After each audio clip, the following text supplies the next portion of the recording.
thank you so much for not just being here, but this apart from the knowledge that you were sharing and the wisdom that you were sharing with all of us, the last few minutes actually for sitting here with my eyes closed, it took me to a different world. So thank you so much for creating that experience. I'm sure it must have been similar for many of us there. Uh, like I mentioned in the morning, the purpose of this, of all of us getting here together today, is to understand how we can bring in the spiritual thinking, the spiritual mindset in everything that we do. So, my next two or three questions are going to be related to the material world and how we can bring in spirituality in that. Like I said, that, all of us have our fair share of challenges that we face in our lives, whether it is professional life, personal life, and some people are able to demonstrate resilience and their ability to adapt to different situations, circumstances, environments, while others are not able to do so. How can spirituality or having a spiritual mindset help us build this resilience so that we can understand what is going on, understand our own abilities, and with full faith work towards overcoming that speed bump that we are experiencing in our life? One of the things that I mentioned was this connection with the divine. So at a time when I'm down, it's difficult to rise up again just on my own. But we were talking about faith earlier. And I think that faith in the divine actually inspires me to have faith in myself also. And so making time every day for some time for silence, for communication with my own self, but also communication with the divine, means that I'm able to draw that power and strength with which I can say, it's going to be okay. Because today there are clouds. The clouds are not going to be there forever. They're going to go. The sunshine is going to come again. But to have that connection means that I'm reminded that there's always help available, and I'm not here on my own, but I have a very loving, compassionate parent who's going to help me through all the rocky parts of the life. And Sister Jayanti, I remember you talking about that children have that innate ability to connect with someone else and be a giver. They have that inner thing to share. If somebody else has less of it, they tend to share what they have more of. But like, life happens, and there are experiences that we uh, collect during passage of time based on whatever happens to us or with us. And we, as human, are very judgmental about what things happen, and we start turning these judgments into our beliefs. And then next time that similar thing happens to us, we are looking through that lens, and somewhere that compassion that a child has gets drawn little backwards, doesn't come to the surface. What do you think we as humans can do to ensure that that inner compassion comes to the surface every time we have to make choices? I was taught a very simple tip, and I'd like to share it with all of you here today and those who have joined us online. And that is, when I look at things through two eyes, I see things in a very limited perspective. But when I look at things through the third eye of wisdom, and each one of us has the third eye of wisdom, because the third eye of wisdom is another term for Atma, soul, the inner being. And so when I try looking at the world through these eyes, the third eye, then the world looks very different. If I see you just with the two eyes, you and I are on different ends of the spectrum in appearance, in background, in experience, and probably culture, probably diet even. But when I see you with my third eye, then you're exactly as I am, a being of light with the same qualities. And so all the differences dissolve very quickly. And so compassion lies in wisdom, in the third eye, in the awareness of soul. And it's not a question of studying for years and years. It's not even a question of meditating for hours and hours. It's literally pushing the button and the light comes on. And so just remember to push this button and come back to the awareness of who you are. And the light will shine and you'll look at the other with compassion because you'll feel that inner connection of the one with the other. There won't be all the differences and barriers that come in the way otherwise. Sister Jayanti, also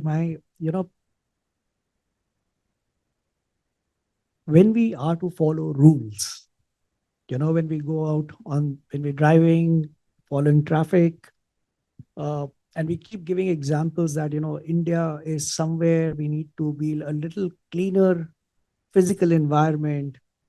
And we compare it to Singapore and other places where we start giving examples.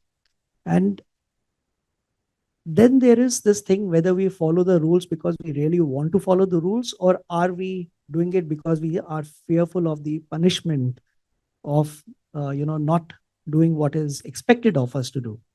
Now when I look at Brahma Kumaris, there are two things that I have understood, and I could, you have to correct me if I go wrong somewhere. uh, One is that whatever we do creates our destiny, and I understand there's a science behind it that, every action has a reaction or response. And the second aspect that I've understood is that our soul is transient. It moves from one body to another.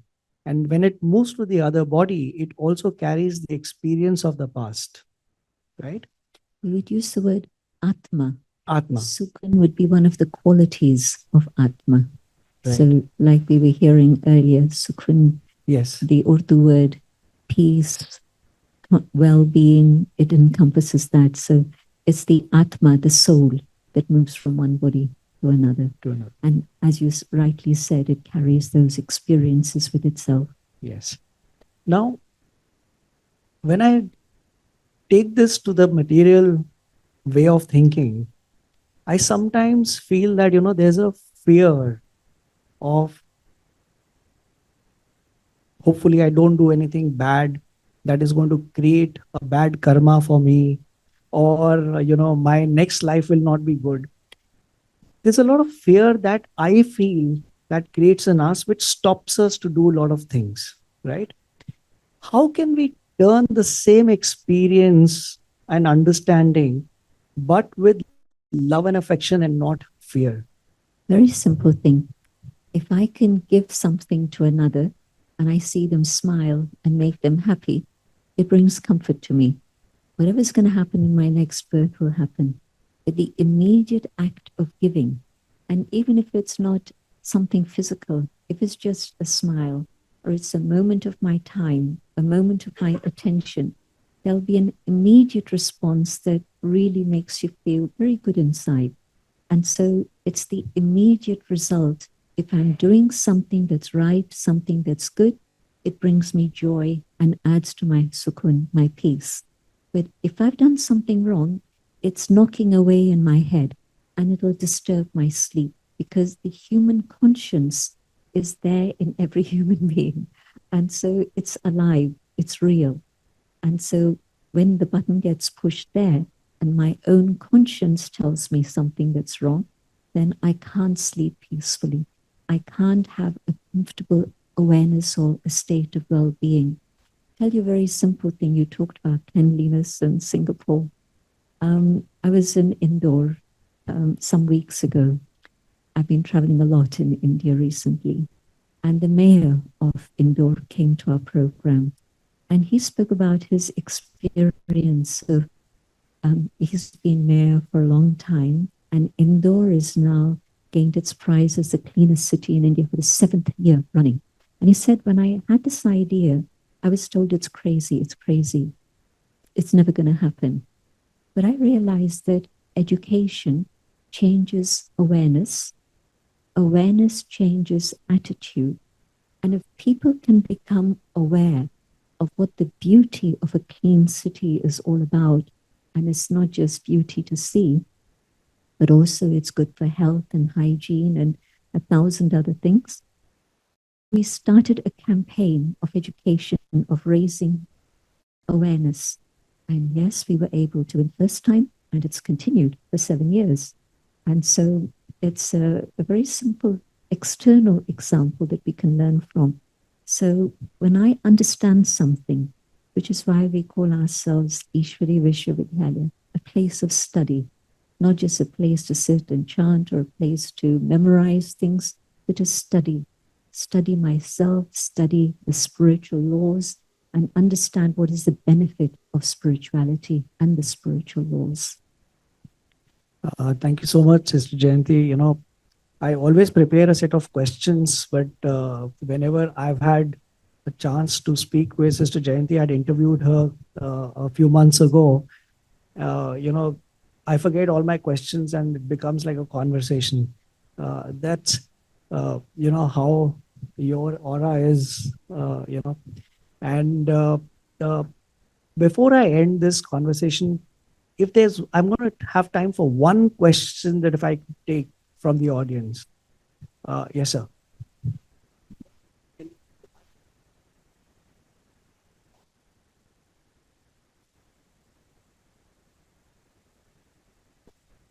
When it's winter, you know it's winter. It's not just a label, but you feel the cold, you feel the darkness. I've been surprised. I've been in India since September this time, quite a long stay. And when I arrived in September, the sunset used to be around 7 o'clock, and it's gradually changed. And now it's already dark by about 6 o'clock. And so you know winter is coming. There's a difference. And so the same thing, when it's Satyug, it's the reign of truth, Satyata. It's a time when truth is what holds. Today, we're in an era of post-truth. Now, this isn't my invention. In 2016, Oxford University, in its Dictionary of New Words for the year, told us that the word that had been most used that year, which was new, is post-truth. We're in an era of falsehood, fake news. You see something come on your video on your phone, and you ask, is this for real? And you investigate, and you discover it's not real. And so you tell your friends about it, don't believe this. So it's definitely an era of fake news and of falsehood on all levels of darkness. The word Kal, death, darkness, machine. We become mechanistic. It's a rat race. We're talking this language. And it's not spiritual people who are saying it's a rat race. It's people out there saying it. We talk about mechanistic approaches to life, which are very limited and restricted. Today, even physics isn't mechanistic. Physics is also in quantum leaps. So when Mr. Bhatra was talking about the next step is a science of astrology, well, that's interesting because it's the realm of possibilities. So we've moved on, but we're now at that age of transition when we're going from Kali Yuga to Satyug. This is why a business group is able to organize a spirituality conclave. Normally, you'd say the opposite ends of the spectrum. It's business world, media is organizing spirituality conclave. So we are in a period of transition, which is the good news. I'm glad that you asked the question because I should have mentioned it earlier. It's very good news. We're moving from Kali Yuga to the next era of humanity, the golden age, Satyug. Thank you so much, Sister Jayanti. It's been such a pleasure, as always, to have a conversation with you.